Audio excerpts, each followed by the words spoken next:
of the last chapter because of the relevance.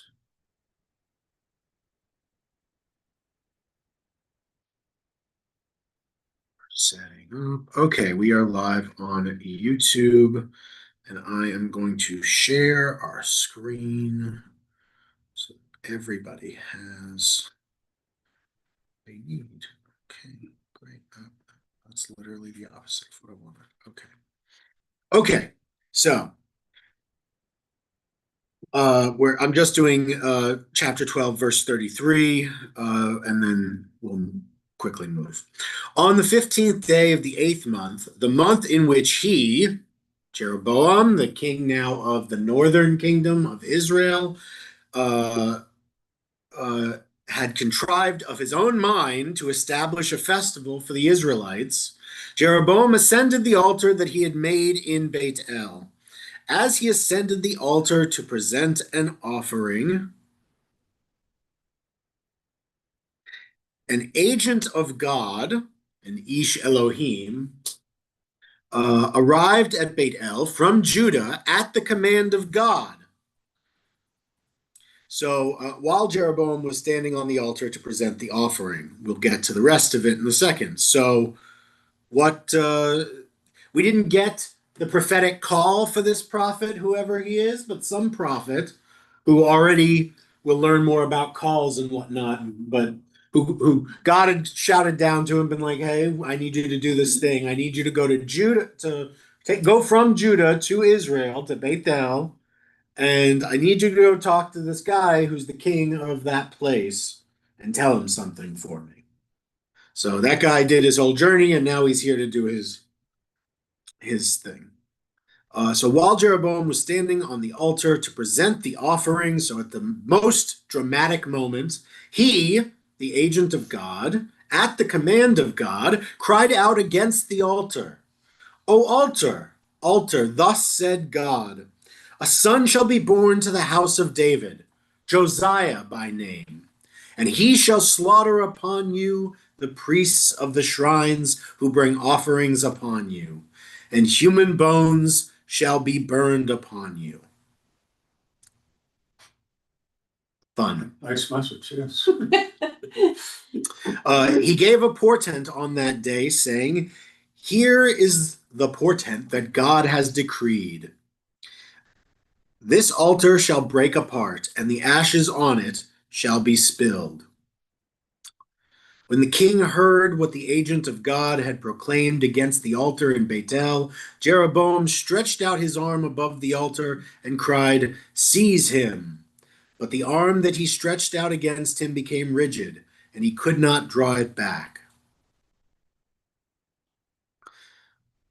The altar broke apart, and its ashes were spilled, the very portent that the agent of God had announced at God's command. Then the king spoke up and said to the agent of God, please entreat the eternal your God and pray for me that I may be able to draw back my arm. The agent of God entreated, implored God, and the king was able to draw his arm back. It became as it was before. The king said to the agent of God, come with me to my house and have some refreshment, and I shall give you a gift. Which I assume, we can all assume is, it's like a guy walks in, he crashed his big party, and that's upsetting. But then it turns out he's for real. And it seems like Jeroboam is going to try and learn the lesson Pharaoh didn't learn when he saw that the agent of God, in that case Moshe, was for real. Right?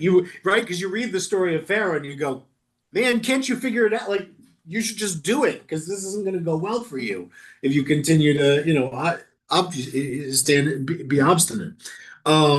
So he's trying to make amends here. He's like, oh, you're for real, and we just had a problem, so maybe let's try and work something out. It's one of the key teachings of the Old Testament, isn't it? To show hospitality to the sojourner. It certainly is, but this is something else, I think, Okay. Especially because he's like, and I'll give you a gift, which I think is, gift is one word. I mean, I would call, I mean, the Qataris offered a plane as a gift recently to the president, but some people have other words for gifts like that. Right. Yes. More charged words than gift. But the person offering the gift never calls it anything but a gift. I've never seen someone say, "Hi, can I bribe you?" I mean, maybe people do. That would be real. I'd at least have respect for the honesty, the candor of it. I respect candor a ton, and I would respect the candor even if I didn't respect the corruption. What do you think all our foreign aid programs are? I don't think they're all that, although many of them are meant to influence the countries we give aid to. That's a good thing, in my opinion, because we should want to have influence around the world. And sometimes we do good things. Churchill called the Marshall Plan the least sordid act of history because it reestablished liquidity. Well, yeah, it gave money to Europe for free. It was. Can I put this back in context for myself? Okay, we read last time that Jeroboam is doing this wisely in a political sense. If everybody goes to the temple to pray in Jerusalem, my kingdom is gone. Right. When the Torah was given to Moses, it included Deuteronomy, and Deuteronomy is what says you shall pray and offer sacrifices only in Jerusalem. Yes. So Jeroboam knew that. Deuteronomy apparently gets lost, and it isn't found until a couple of hundred years later. But so Jeroboam knew this at this point. Not just that, but that's a very interesting point. Who finds Deuteronomy? Was it Josiah or Who did we just hear about? Josiah? The prophet came and said, "There will be a man, a king in Judah, a son of David." Again, not this guy. This is the other king. He's in Israel now, not Judah. And he comes and says, "Just so you know, you built this altar here, cool. Whatever you do with it, there's going to be a king who's going to lead a essentially what he says, we know because history bears it out and the story bears it out, but if you interpret his language, what he's saying is that there will be a king that leads a restoration, not a literal destruction of that altar. That altar is destroyed in that scene, right? That altar is destroyed in that moment. So you're like, wait, why would Josiah have to? He's not saying Josiah will literally come and smash that altar, but the Josiah and the idea of smashing altars will lead a religious restoration of Israel and the Deuteronomic principle of the worship in a single site. Now, of course, it is Josiah who is mentioned there and who does those things. Josiah, one of the two great kings of southern Israel, of Judah, Hezekiah being the other.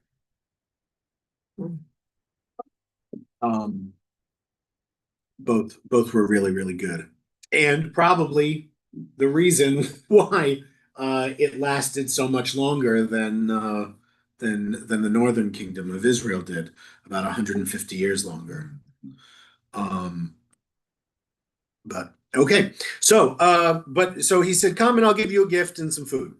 But the agent of God, verse 8, replied to the king, "Even if you gave me half your wealth, I will not go in with you, nor will I eat bread or drink water in this place. For so I was commanded by the word of God. You shall eat no bread and drink no water, nor shall you go back by the road by which you came." So he left by another road and did not go back by the road on which he had come to Bethel. That's the end of that story. That's just fun. I just like how they ended it there. He said, "It was like, I won't eat, I won't drink because God told me not to, and God said I can't go back the same road, so I'm going that way." And he leaves. Did the prophet have any other action with this? No, let me go back. I think it was, I'm going to forget, so I'm going to go back and find the comments. Edo. We think it might have been Edo, according to one opinion, Steinsaltz says, but that's by no means a confirmation. Anyway, he's fun. He's a fun guy. So, but again, why does it do this? Why does it say, oh, and there was another road and he went that road? Because like, what is the rule of prophets? I tell you this all the time. Not all the time. That would be ridiculous, but I've told you it at least once. What is the chief rule of how you tell a prophet? If we don't like what they say. Things come true. Yes, the things they say they'll do, the things they say that will happen always come true. Typically, we don't. So- care. What? Oh well, that's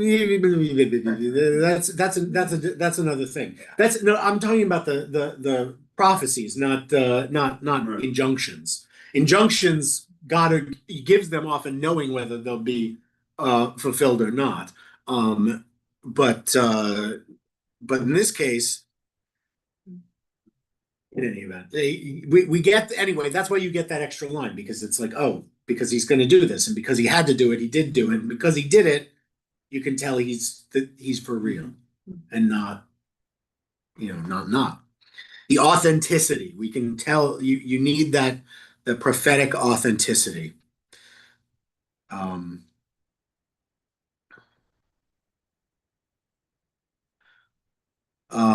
Any thoughts about this section? We talked about it a little bit, but any other thoughts while we're Underlines that Israel is not the true place to worship. Yeah, it feels Sure. like a placeholder, right? Yeah. It feels like a placeholder. Even in the prophecy that gave Jeroboam, whatever you want to call him, his charge to be king, it was kind of like, okay, well, because of the problems of the Davidic line, we're gonna splinter off a bit. But it even then felt like the goal was eventually to come back under Davidic, it did feel like that. And maybe that's just the Deuteronomist in me saying, because there's that one place in Jerusalem. So therefore, whoever the king in Jerusalem is must be the king of all Israel. But yeah. Okay, verse 11. There was an old prophet living in Beit El, and his sons came and told him all the things that the agent of God had done that day in Beit El, and the words that he had spoken to the king. When they told it to their father said to them, "Which road did he leave by?" His sons had seen the road taken by the agent of God who had come from Judah. And they told him, "Saddle the donkey for me," he said to his sons, and they saddled the donkey for him, and he mounted it, and rode after the agent of God. He came upon him sitting under a terebinth, and said to him, "Are you the agent of God who came from Judah?" "Yes, I am," he answered. "Come home with me," he said, "and have something to eat." He replied, "I may not go back with you and enter your home, and I may not eat bread or drink water in this place. The order I received by the word of God was, you shall not eat bread or drink water there, nor shall you return by the road on which you came."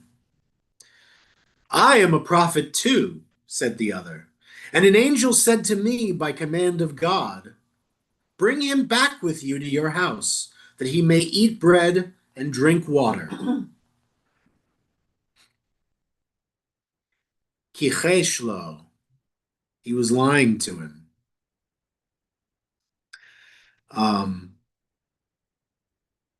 The comment, yeah. A man of God can lie. What do you mean? Well, there was an old prophet living in. He wasn't a real prophet. Okay. Oh, I'm sorry. No. This guy's not a real prophet. He's a guy who's like a wise dude of the town or something, and that's like this would be more like his, like he's not a real prophet. Okay. There are many. He's not like a false prophet in the sense that he's going around doing like, but he's not a prophet. He's not a prophet. And he wants the company of a prophet, and he certainly wants, look, a real prophet is coming and sitting with him. So that'll be, but that's what he wants here. But he's not a real prophet.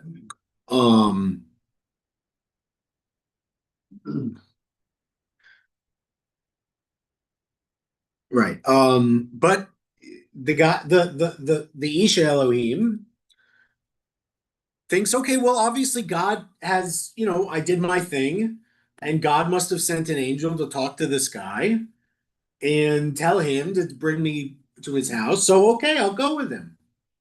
Right? I mean, pretty trusting guys, these agents of God. They're like, oh, you'd have to be open to certain amounts of this to do that job. Anyway, so in verse 19, he went back with him, and he ate bread and drank water in his house. And while they were sitting at the table, the word of God came to the prophet who had brought him back. So in that moment, this is why he was called a prophet in that first line, because he does here receive God to him. And in that moment, he becomes a prophet, right? Because what is the thing about prophecy? The other thing, not just that it comes true, but in the moment of prophecy, when you get that Ko Amar Adonai statement, your general, we translate that as like, thus says God. In that moment, we generally, I visualize it, I encourage you to visualize it as if their mouth opens and another voice comes out. A prophetic voice, a different voice. And that's what's about to happen to this guy. So it's going to seem in this case very much, again, in this case, it's going to seem very puppet-ish, very much like a horror movie, like the guy gets taken over. I think generally you should see it more as a cooperative endeavor in which the prophet is part of this. And so they are presenting themselves for this role because God doesn't appear to people. So if God needs exact words to be given, God needs a prophet. God needs a human through which to deliver a message. Never this kind of message, but I just mean impactful, not like you don't have God taking someone over and going, oh, smash. Like that never happens. Except I guess he did smash an altar. So people, he doesn't, it doesn't work that way. But anyway, this is going to be a little poltergeisty, but most of the time it's much more cooperative. This is because he should have, finish the job. Don't end the job. Don't just take some. Anyway, okay. So while they were sitting at the table, the word of God came to the prophet who had brought him back. He cried out to the agent of God who had come from Judah, Ko Amar Adonai, thus said God, because you have flouted the word of God, and you have not observed what the eternal your God commanded you, but have gone back and eaten bread and drunk water, in the place of which God said to you, do not eat bread or drink water there. Your corpse shall not come to the grave of your ancestors. After he had eaten bread and had drunk, he saddled the donkey for him, for the prophet whom he had brought back. He set out, and a lion came upon him on the road and killed him. His corpse lay on the road where with the donkey standing beside it, and the lion also standing beside the corpse. And the comment notes that according to the natural order of things, if the lion had been hungry, it would have eaten the donkey. In miraculous fashion, the lion killed the prophet without tearing his body apart and did not touch the donkey.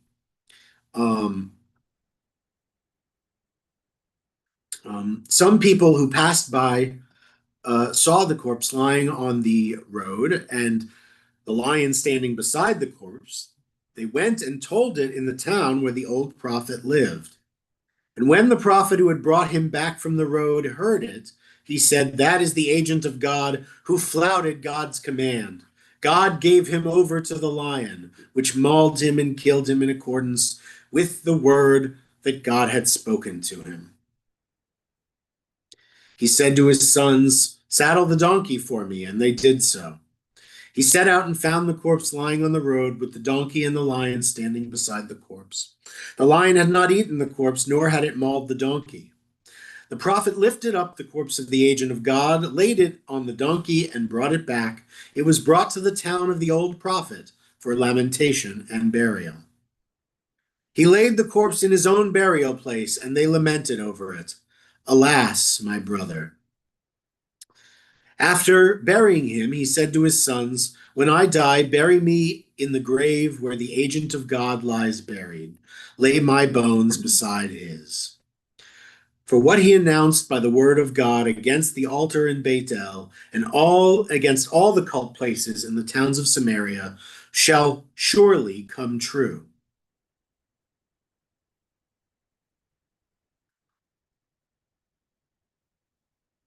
Yikes. Let's talk about that. Here's our story. I have a problem with What do you have a problem with? the God that would do this. You didn't follow my instructions to the nth degree, therefore you shall die and you shall not join your ancestors. Rather than a God who says, you had the faith and the courage to go and speak to the king, to do my bidding, you were deceived. Maybe you should have listened to me. I had told you what to do, but you were deceived, and I don't believe you were deceived out of evil intent. That's a very harsh portrayal of God to me. And I know, I think in your terms, I know to you it's very harsh. I'm the New Age Jew, but Doctor mitigation. I believe God exercises judgment, but I would like to think he doesn't judge this harshly and this unkindly. I mean,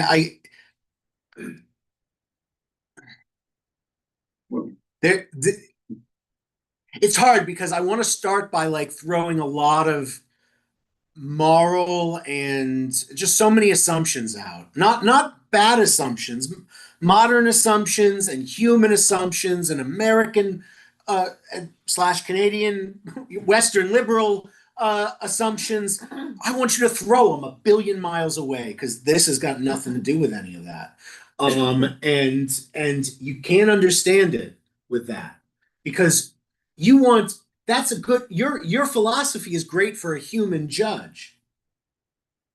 If this guy was a secret agent on a mission from a government to do a thing and he just didn't quite get it exactly to the letter of the law, you're right. I wouldn't want a judge to put him to death. This isn't that. This is God. God gave him a task. It really was easy. I was sitting around saying, man, how easy this is. He finished it. You said it. He was on the road out of town. He even picked the right road. There were 2 roads. He didn't go on the wrong one. He was doing great. All he had to do was say, he said to the guy, go away. The guy says, oh, an angel said to me, Lauren, God forgive me. It's a teaching metaphor. Lauren, an angel of God came to me this morning and said, you should give all your money to me. For nothing, just give it to me. Well, where's your checkbook? You haven't done it. I just said an angel of God told you to give all your money to me. Are you gonna? No. Come on. You're not. Because you weren't born yesterday. And this guy wasn't born yesterday. He was born a couple thousand years ago, but he wasn't born yesterday either, Lauren. He's a human being. And he had a choice. And it was an easy one, quite frankly. I don't know why he made it. I can't see inside his mind. But he made his choice. And when you go on missions from God, you don't have to ask the Blues Brothers. Thank you. Well, this is the age. When you go on missions from God, you don't mess around. That's right. You do what God says. And also, This isn't time for joking. It's time for finishing. He's a prophet. He's got this is real big boy games. This is not elementary school. This is not do-over time. This is not boo-boo God who places a Band-Aid over you. This is not what we're dealing with in this moment. This is serious business. This is, if we believe the Deuteronomists to be correct, this is the crux of all Jewish continuity from now until forever rotates on this moment, the division between Judah and Israel, and where the worship of God will be centered. This is an incredibly important prophecy. And God can't have anyone thinking this guy isn't a real prophet. And maybe because he failed in this way, maybe that's what causes everything to go bad. I don't know. I'm not saying. I'm just saying things don't go great from here. Maybe they'd have gone better if he'd have just kept on the road. Kept the donkey moving. Said, thank you, I've got a cake in my bag. I'm good. I'll eat when I get back to Judah. I've been all over these roads. It'd take a while, but it's not that far. Don't look back. Well, it's not quite that extreme. Huh? No, it's not, because it's Israel. It's not Gomorrah, but it's not Sodom. But it's Israel, not Sodom, so it's fine. But he's not supposed to eat and drink there because he's on the whole point of his mission. Everything a prophet does often is symbolic. What's the symbolism of him not eating and drinking there? Specific to his mission. That Israel is not Judah, and you don't take in what's in it. If there's something impure about the worship that it would happen at the altars across Judea, across Samaria, right? Across the northern kingdom. And the prophet doesn't just carry that message, they're carrying it in their mission, which we see often and over again, prophets do. And what compromises that message? Saying, just kidding, I'm going to go eat with this guy who lives in Israel and is one of their prophets. I'm just going to go eat and I'm just going to go hang out with him. It's cool. I was just on a thing, just talking to the king. I wasn't doing a big mission for God. See it from God's perspective, Lord. I see it from your perspective. Well, See it from God's perspective is what I'm gonna ask. we haven't lived in an age of prophecy for 1,000 years, but this is an age of More, prophecy, yeah. and God speaks directly. And if anybody, in fact, Well, not directly, specific. well, God speaks to prophets. prophet, that's what I mean. But even then, God doesn't always speak directly to prophets. Often God speaks through dreams or vision. Sure. God really, it's just Moses that God speaks directly to for the most part. But we don't know what this, we don't know what this prophet's call was like. We didn't get that. We didn't get that scene. So we don't know exactly how that went. But, and again, God didn't say to him, you failed, right? God took over the other guy and said you failed. But I'm sorry, I'm obviously being a lot to kind of get across the prophetic idea. These books of the prophets, it's not just, this is a good moment to bring this up, actually. Because the passion of it is important. Because we're moving out of the history books now. We got Joshua and Judges and Samuel, 1st and 2nd, and 1st Kings to this point have all basically been history books, right? They got us from Moses and Joshua through the period of uncertainty and Judges, through the period of wars and somewhat subjugation by the Philistines, through the early kingship of Saul, and through the kingship of David and Solomon. We did a lot of history. Now we're moving to stuff that's different. So if history is what you like, it's going to change pretty soon. We're moving out of the history books and into the true, deep, prophetic books. And while we will still obviously cover history, as we would call it, time will continue to move forward, for the most part. As we get into some of the prophetic books, we kind of shift around a little bit, and when they are. It's a lot of metaphor, it's a lot of passion, it's a lot of theodicy. And I know there are a lot of people who think, like the Reform movement likes to say, we're a prophetic movement, as if that means that without halakha, it's somehow free of judgment. No, no, no. Judgment idea is not welcome. The prophets have plenty of judgment, and there's a lot of it. So just a heads up. That's it. Now you don't have to feel particularly judged, I don't think, but there's a lot of it. There's going to be a lot of that, and God's not going to hedge a lot. So if you're looking for God to be like, oh, it'll be okay, Hey, Sarasa. you're going to get less and less of that as we go. I don't mean to give you grief. No, give me grief. I'm good with it. Okay, I hear what you're saying. I'm giving you grief. You give me grief. It's fine. I hear what you're saying, and I'm considering it.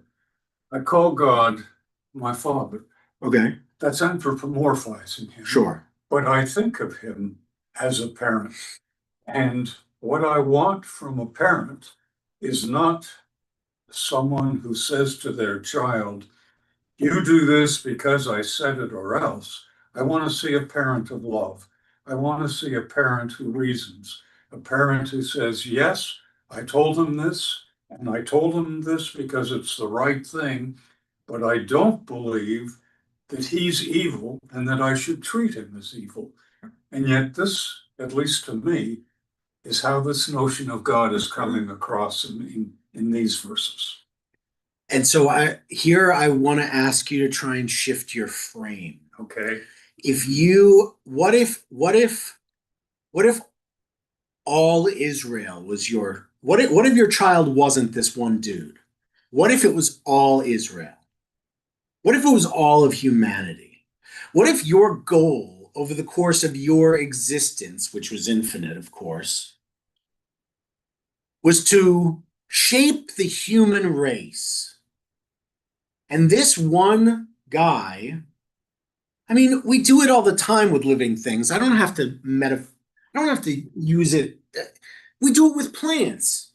You got to top a tree. You got to snip. You got to prune. I'm sorry, I don't mean to be rough, but you got to look big. You got to change your scope. You're seeing it. I'm not making this up. You hear this every year when we do Jonah, because God does the same thing to Jonah. Jonah says what you're saying. Jonah says, you're a big bully, God. You're a big meanie. And God says, you don't understand what is going on here. You don't do or make anything. And I am engaged in a project so much bigger than you could ever understand.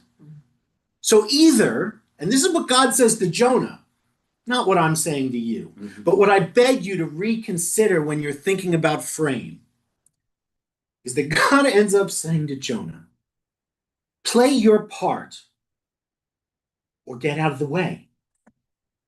Get off the stage. Right?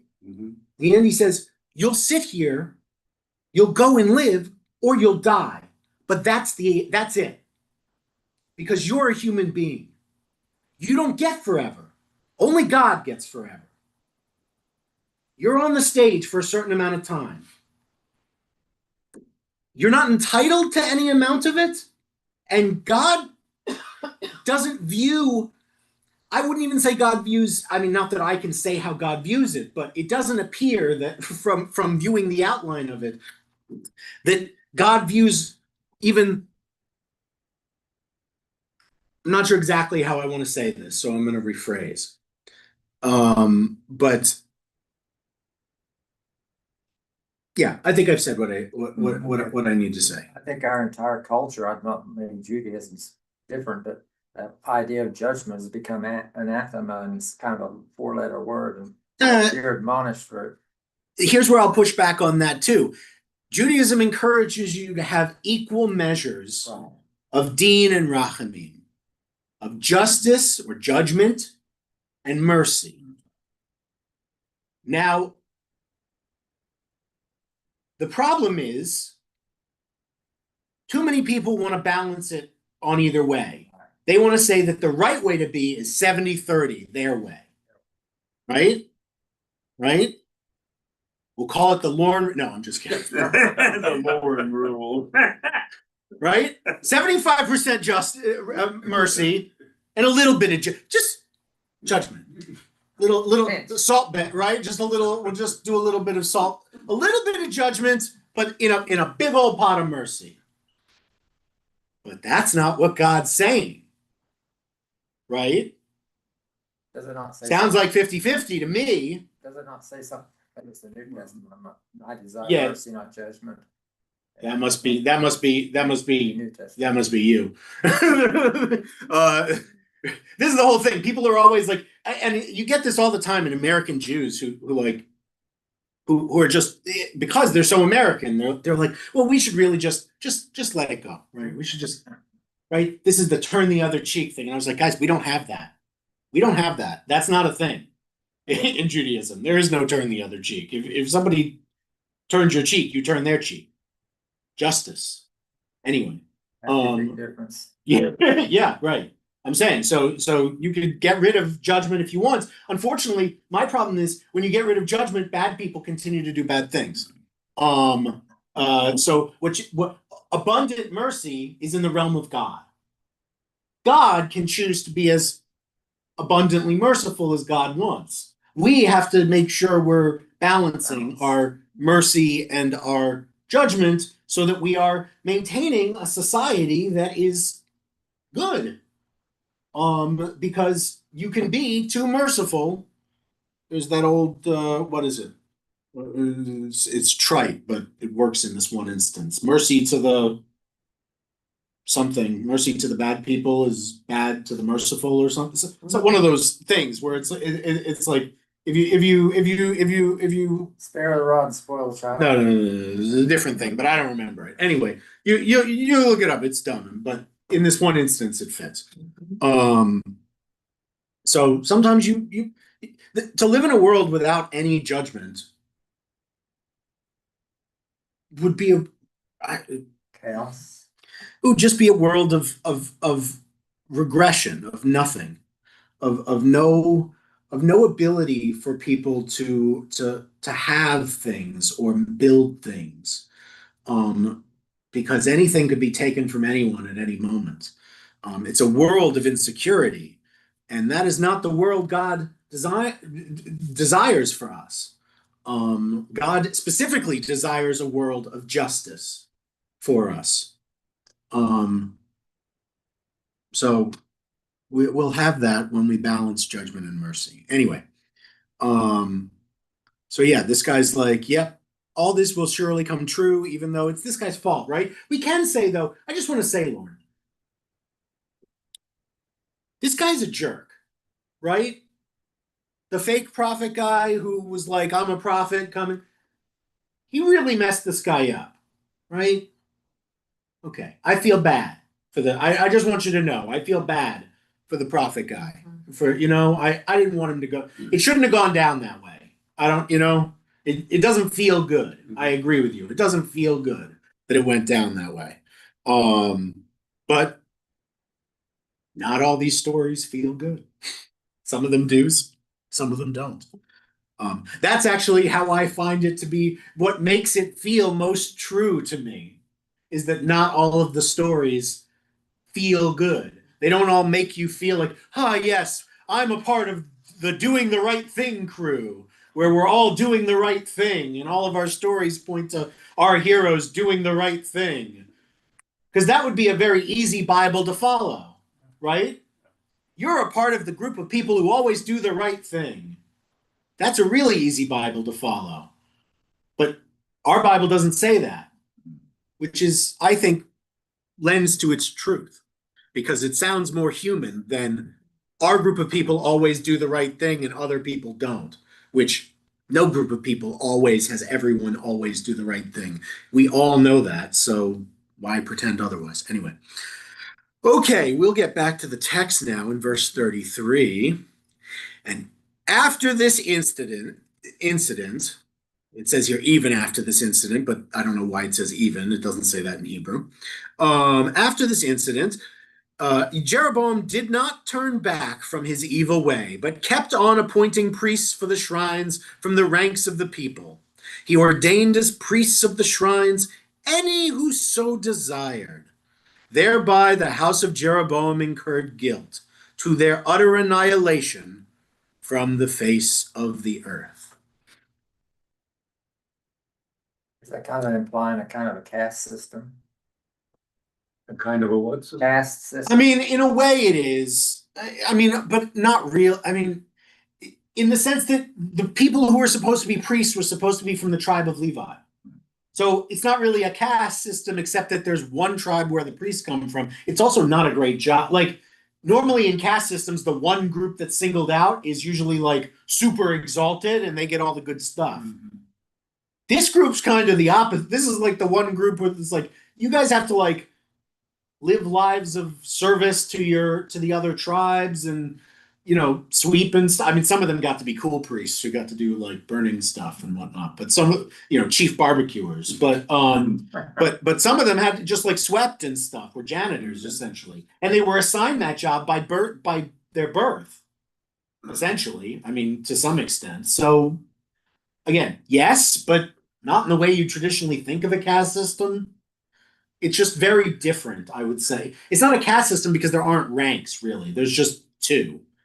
There's either priestly or not priestly. And what Jeroboam did is say anyone can be a priest. Who were the Or any man, I guess. The Amharites? They were the people of the land. Haaretz, or right, Am Haaretz. So one person is an Am Haaretz, even though Am means people. Am Haaretz means traditionally in this part of the Bible, Amei Haaretz and Amei Haaretz is the plural, so it's just multiple Am Haaretzes. Amei Haaretz generally actually means lords, essentially, or wealthy landowners, people of the land is what it means.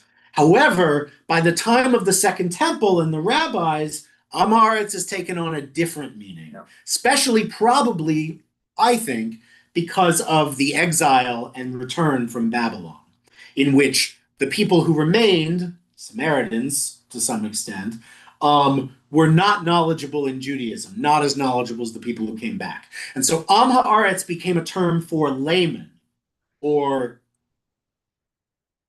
local schmo. Term of derision. For a person who didn't know very much about Judaism. Right. That person would be an Am Haaretz. So don't call yourself that. Some people like to, it's very populist, I guess you could say, to call yourself an Am Haaretz, but I wouldn't. Well, I believe that's all Jesus' followers in the New Testament who were members of the Am Haaretz who did. I mean, again, Jesus' followers probably would have wanted to portray themselves as populists, and therefore it would have been very likely for them to say, because again, they were polemicizing against who? I don't know. I didn't read the book. Somebody who read the book, tell me.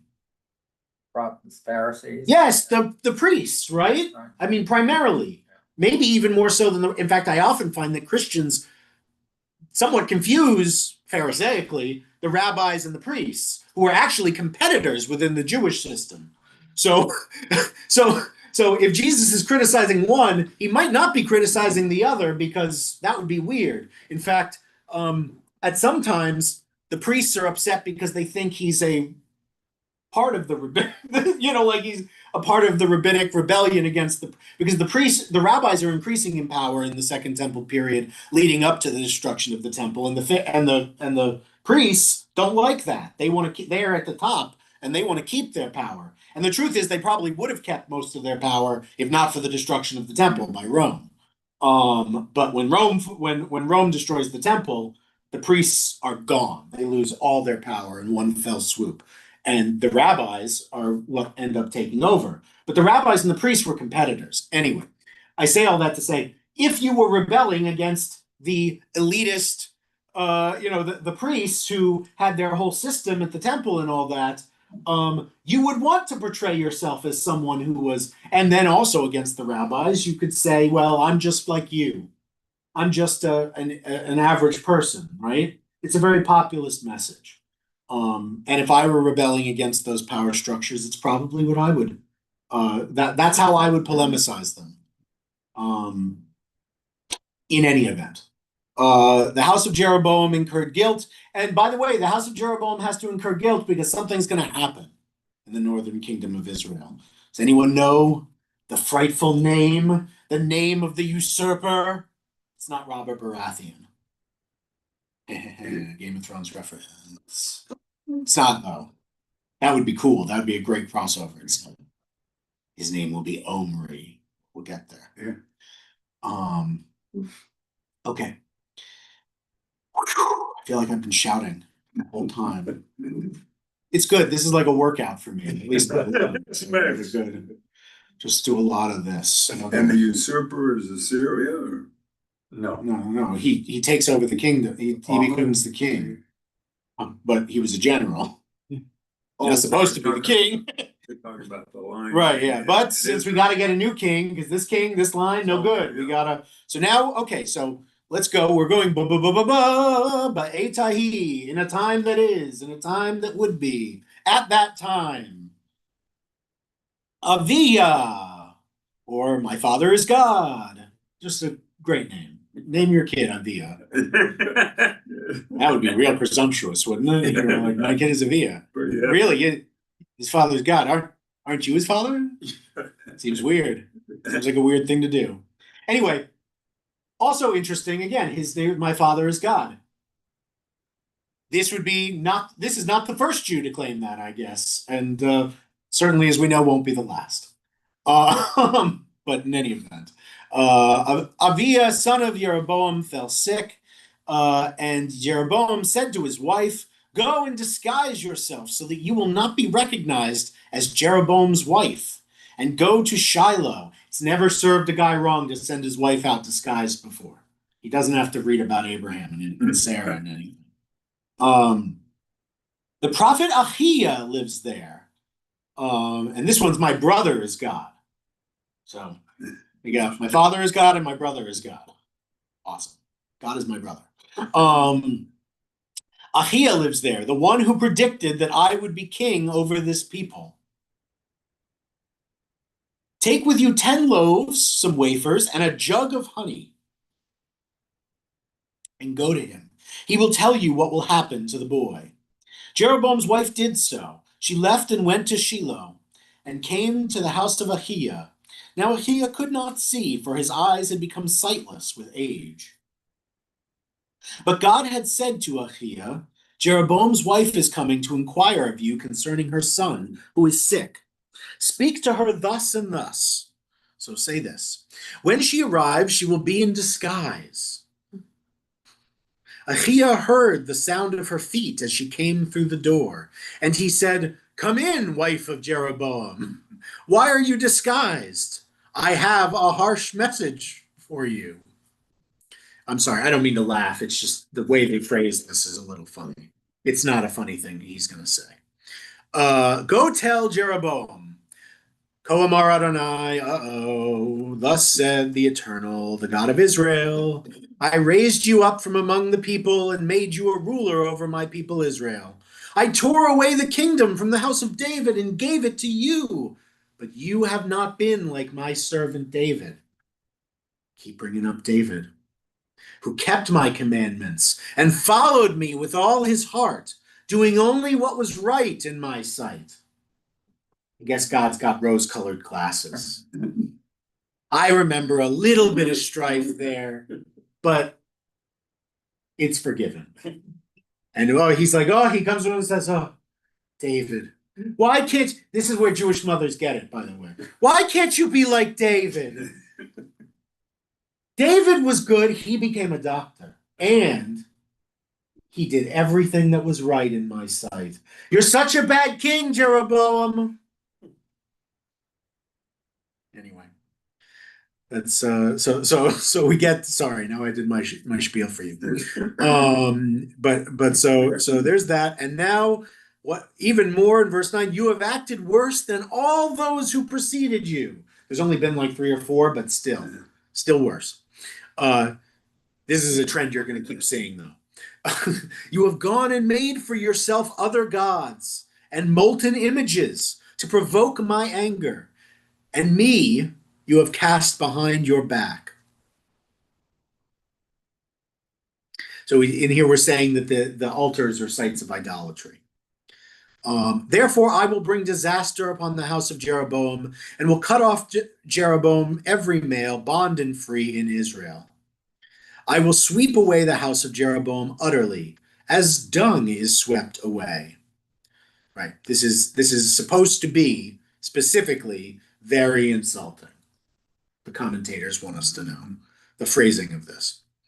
Anyone belonging to Jeroboam who dies in the town shall be devoured by dogs, and anyone who dies in the open country shall be eaten by the birds of the air, the Oph HaShamayim, which is my favorite term for birds, because Oph today means what in Hebrew?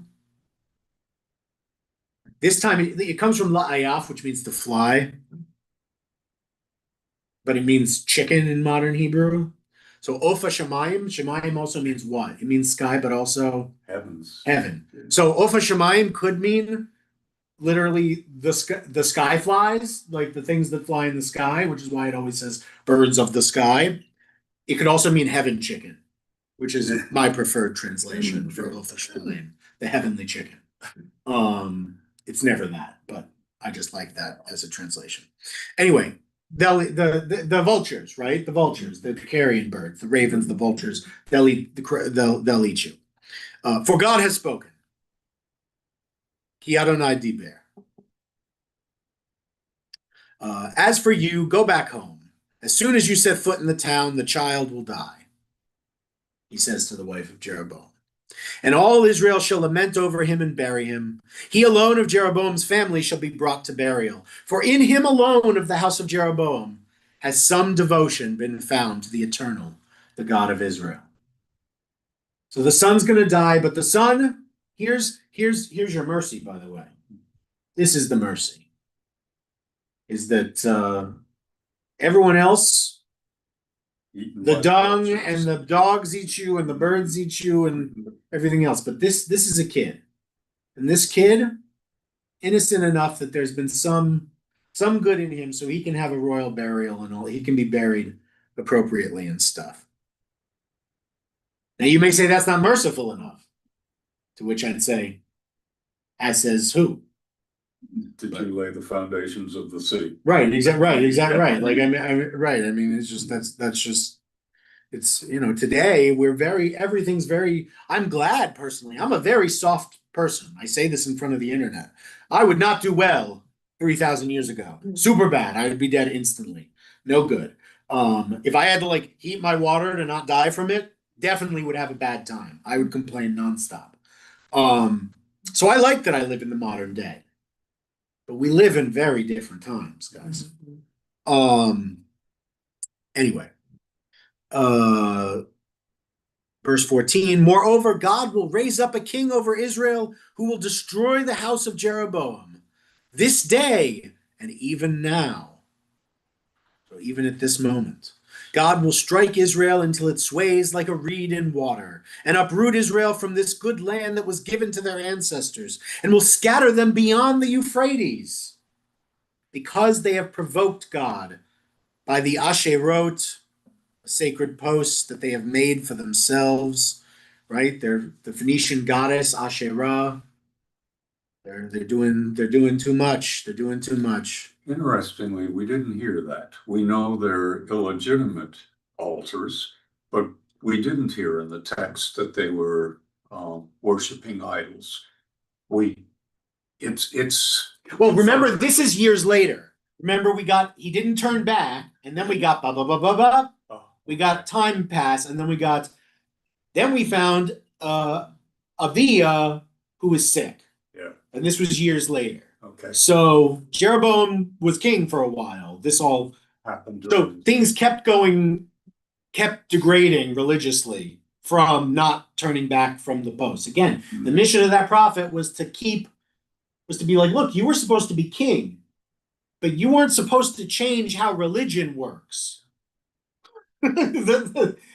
Remember, the innovation of the Israelite monarchy is that it is a non-religious figure.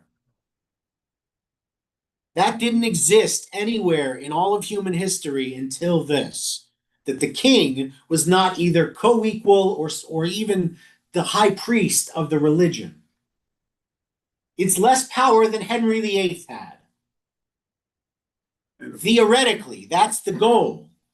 You're not supposed to also be the head of the religion. But kings, for reasons God brought up when said you shouldn't have a king, don't get where their power is supposed to stop and where God's is supposed to take over. And so they want to take that into themselves too. Saul did it. David did it a little bit, but it was okay. But even then, David, really what's best about David, I think, what God loves truly most about David is that God told David he couldn't build the temple, and David listened to him. That God set a limit that David respected.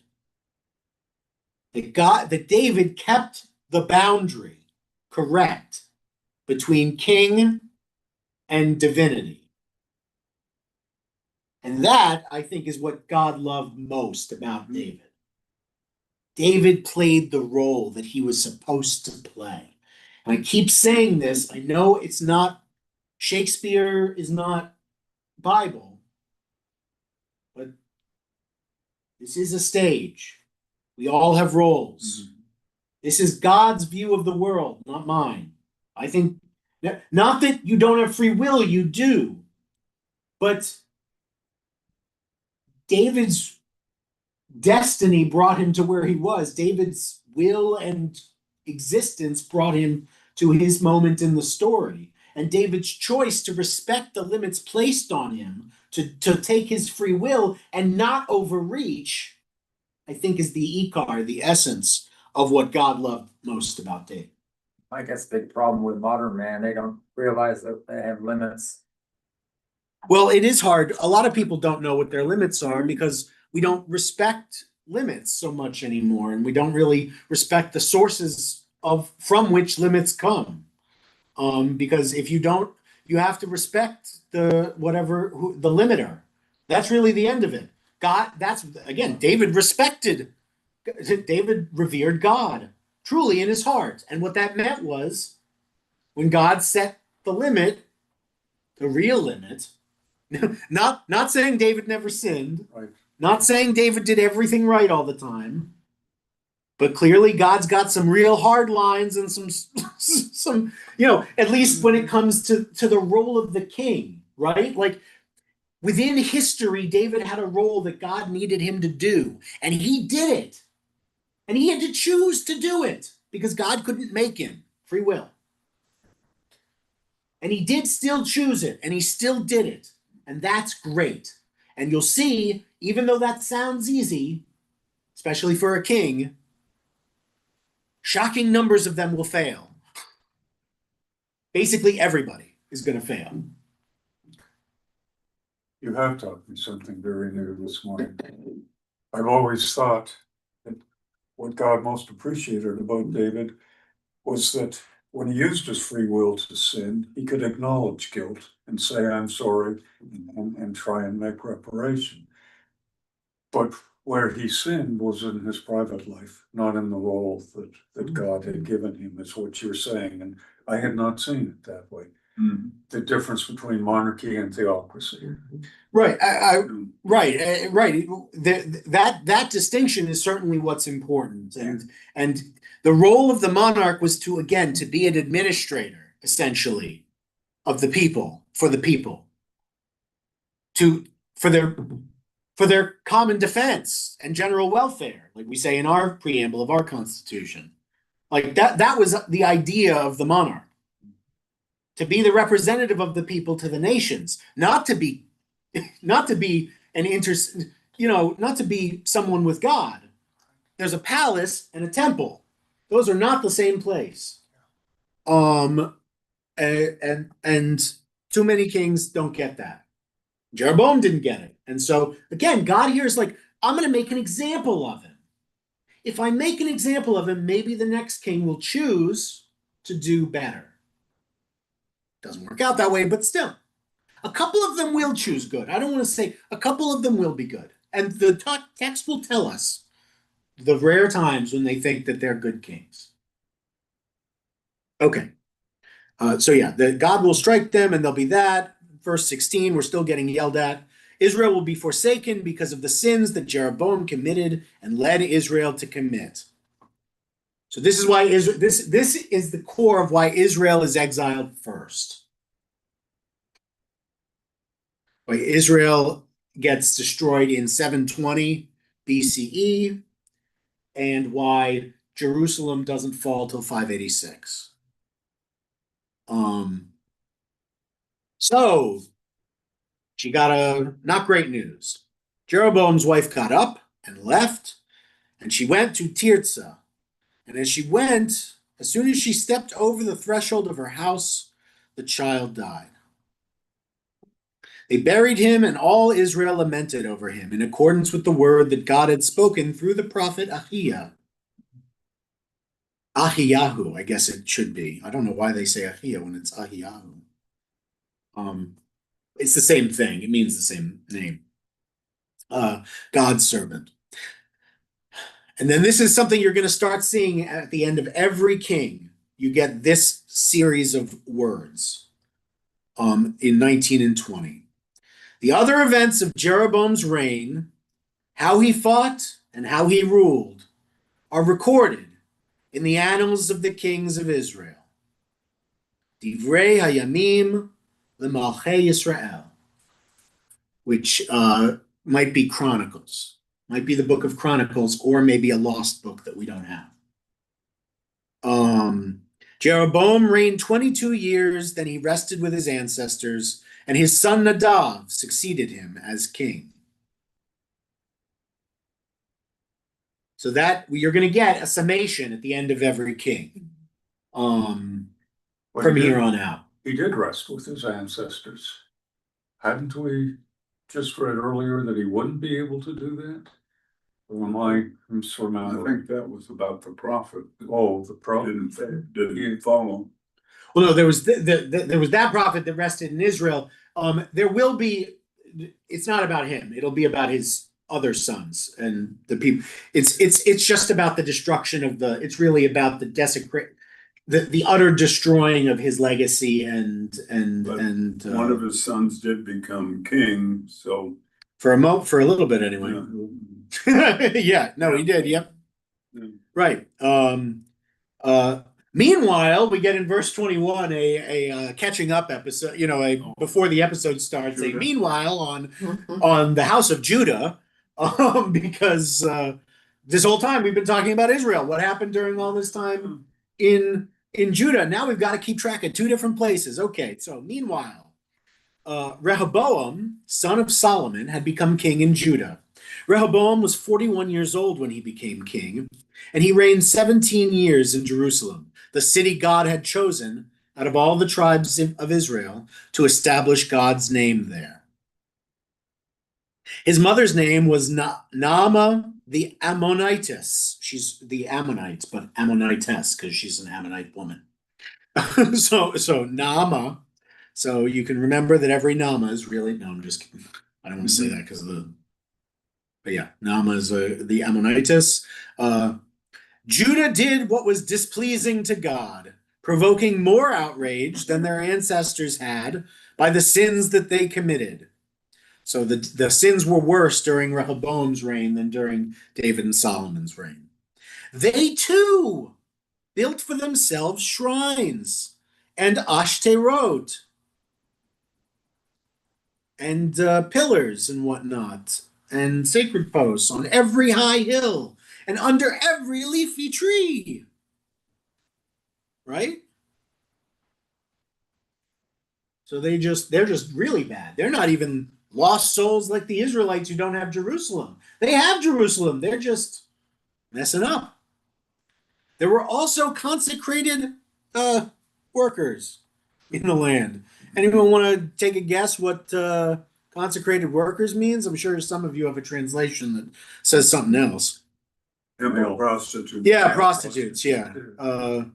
There were also cult prostitutes in the land. These were male prostitutes who participated in the cult of Asherah, who I've told you about, the Philistine goddess. And their deeds were therefore considered a double abomination. Judah imitated all the abhorrent practices of the nations that God had dispossessed before the Israelites. So that's as bad as it can get. We're back at square one, essentially, almost. In the 5th year of King Rehoboam, King Shishak of Egypt marched against Jerusalem and carried off the treasures of the house of God and the treasures of the royal palace. He carried off everything. He even carried off all the golden shields that Solomon had made.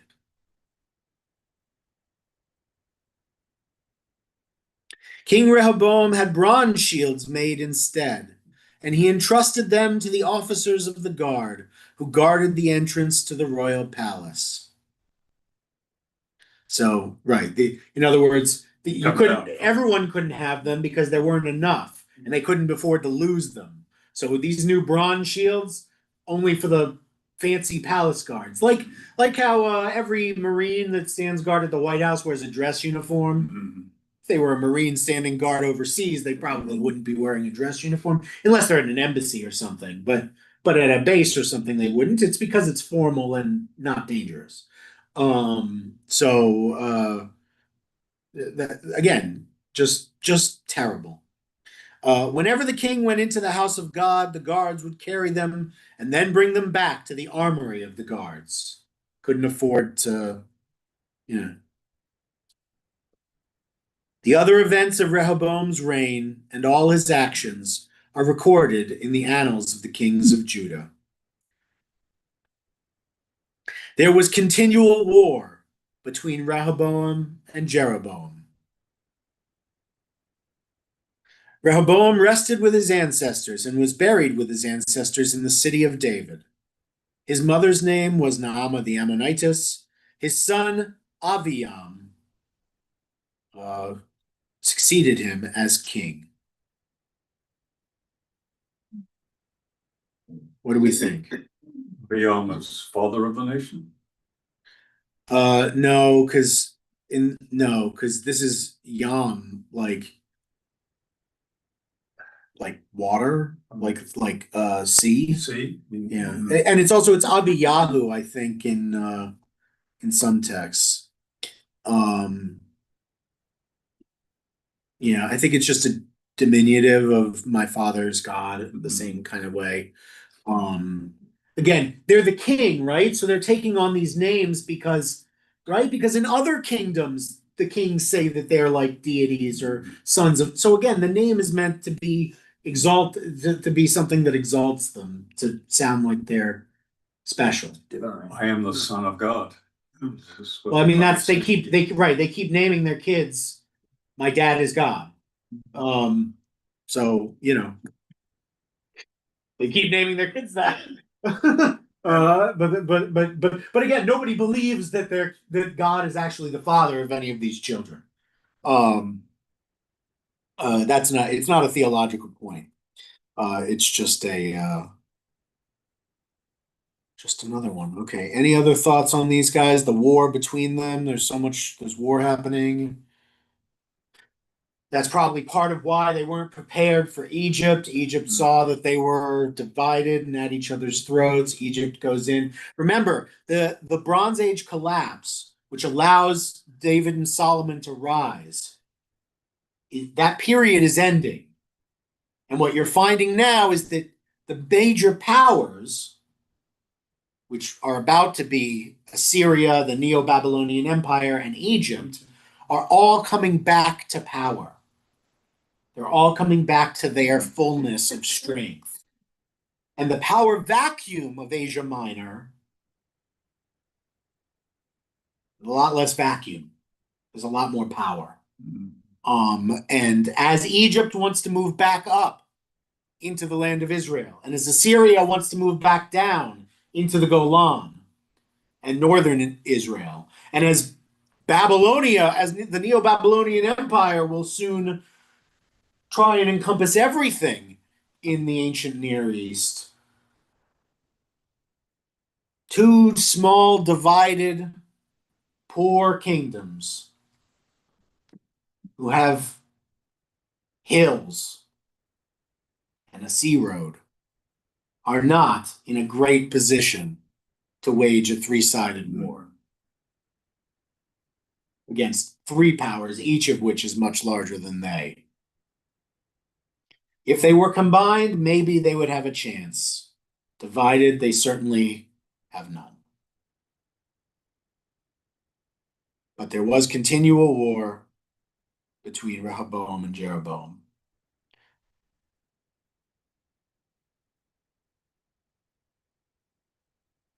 They never really get along. You'd think they'd find a way, but not so much. Thoughts? I don't know that it's analogous, but I find myself thinking,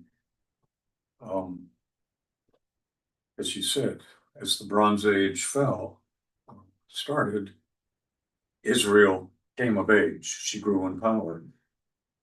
Is that in some ways not true of what we've seen since 1948 too? You had the powerful Egyptians, you had the powerful. Well, the Ottoman Empire you had, and when the Ottoman Empire fell, you had a period of power vacuum where you had the British and French failing to hold on to the area. And what you found was that they failed to power vacuum.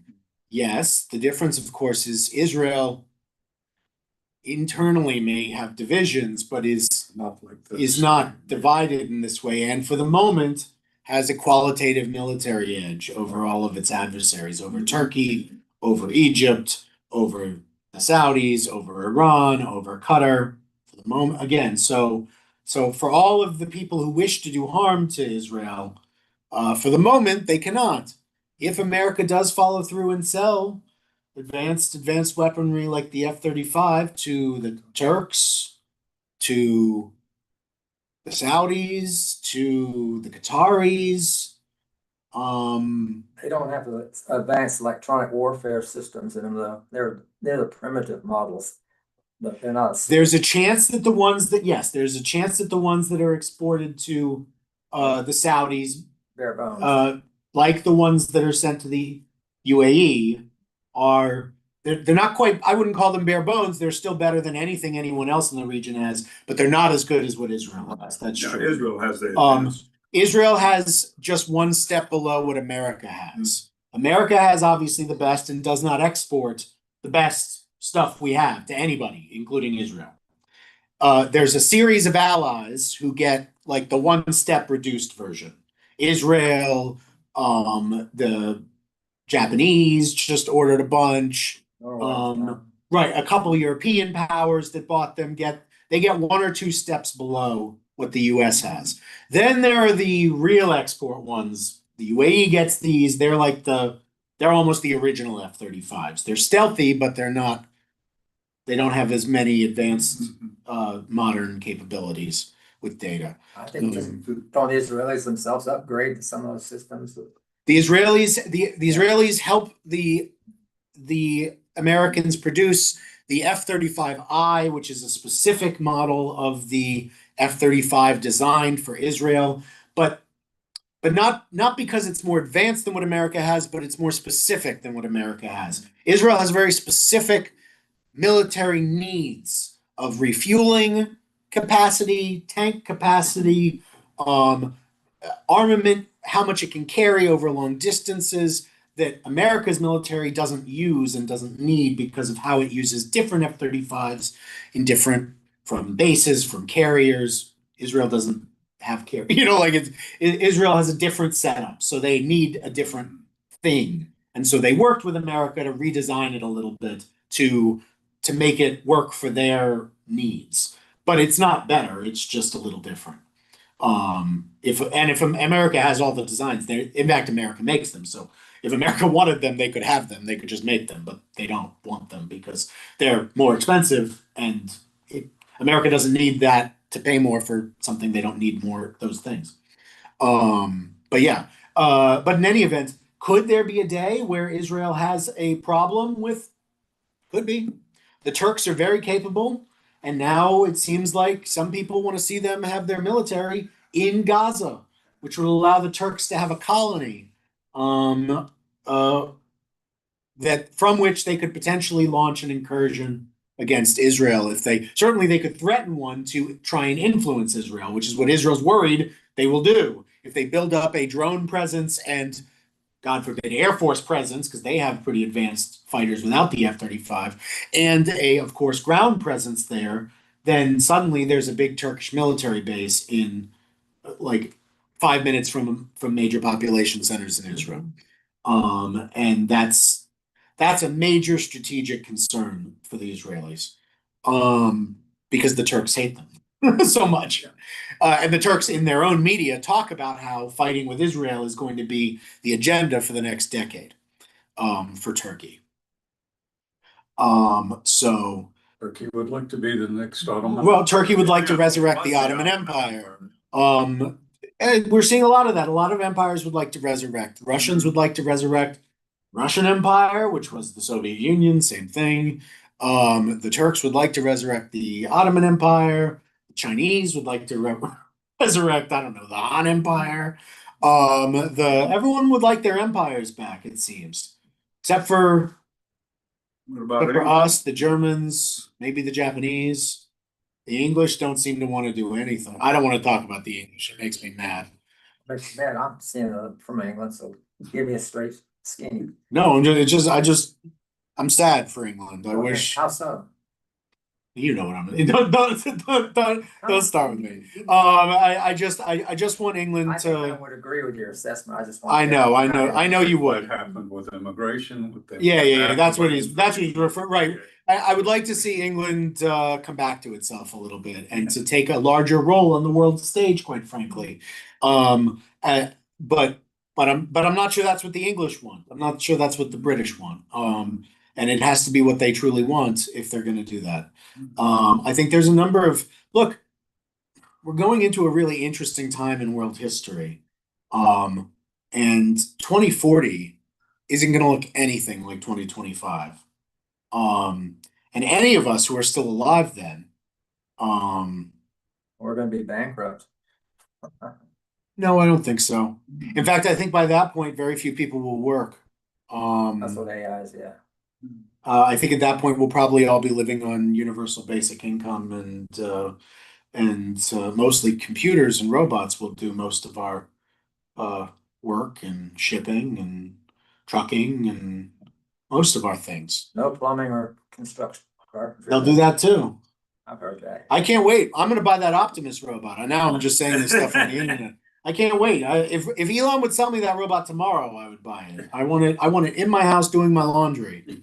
I never wanted to pay a human being to do my laundry, but I will buy a robot to do my laundry. That I will definitely do. Is that utopia or dystopia? It depends. Yes. It depends. I think a world in which human beings are free to engage in human advancement in philosophy and science and art in whatever ways we wish, while being freed from some of the burdens, the menial necessities of life, which you can't live without food. But if a robot could cook it, you could do something else, right? You could read or listen to music or whatever. So if we could fix some of these things by solving it, that would be great. And I actually think, you said everyone will be bankrupt. I actually think people on average, life comparison wise, will be richer than anyone. In fact, just like how the idea that in the 90s, the idea of a poor person, it would be like, well, but someone who was rich 100 years ago still wouldn't have had refrigeration, right? So they wouldn't have been able to keep meat for 3 days without like a massive employing many people and huge space right? But then suddenly everyone could. Well, soon it used to be that you had to be able to pay human beings to serve you, a butler or a cook or something if you wanted, or or a maid or something if you wanted to do this. And most people can't afford to do that. But now, pretty much most people will be afford to have domestic things taken care of for service fees. I was speaking specifically of the national debt, which is proceeding Oh, yeah. a logarithmic progression. You don't have to worry about the national debt. I don't know why any. I'm saying Right, yeah. Right, yeah, I don't know why you worry about it. I'm not even worried about it, because America's gonna be strong enough in my lifetime not to have to pay it. Is Uh, that a form of immorality? I'd vote to pay it if it were up to me. It's not me who makes the decisions, my friend. You'd vote to take on that burden and then, okay? No, I'd vote that we wouldn't, I mean, I'd vote for many things about the debt, but none of our politicians in any aisle wanna change the debt, so I don't know why you're talking, I mean, you're talking about it, but nobody else is, so, I mean, that's, Well, you the know. bullish case is the. One sec, I'm just gonna, just for our friends online, before we get more